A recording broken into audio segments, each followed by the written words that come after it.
My top tip for margin fishing is 2 essential pieces of kit.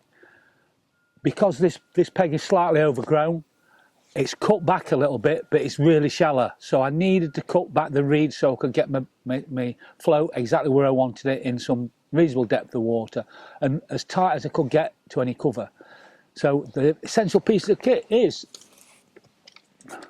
a pair of extending cutters.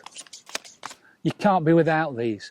This is perfect for cleaning out any edge material that's overgrown, any brambles, because the last thing you want is to plumb up, find 2 foot of water, hook a fish and be in brambles. So I always rake it out as well. So that'll tell me whether I've got a bad bottom, a good bottom, whether there's any brambles that's growing into the waterway, or any roots or anything like that.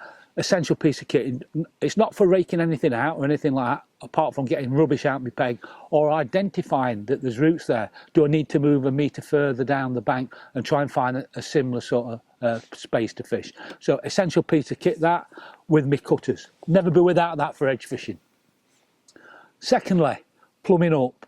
Try to find a nice little flat spot to position your bait and feed onto, as tight to a flat edge as you can. I know it's difficult in lots of places, and this peg is a prime example. So many fish live in the next peg because of the reeds that's down there. It is always full of fish, but they're always difficult to get out, and there's always a problem with foul hookers. We have to put up with that.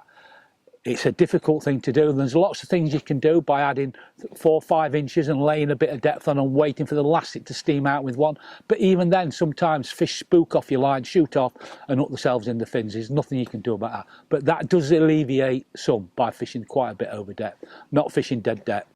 Always try and look for, this time of year, 18 inches tight to a bank. If not, as close to 18 inches you can get out. They will come into a foot, but when the fish are as big as this, they're a nightmare to catch. You think you've got a lot in your peg, and the reality is you've probably only got 2 or 3. They're easy to catch when you can't see them, so try and find, like I said, 2 foot, 18 inches is perfect this time of year. They're my top tips for today for edge fishing. Tight lines, everybody, and I'll see you on the bank.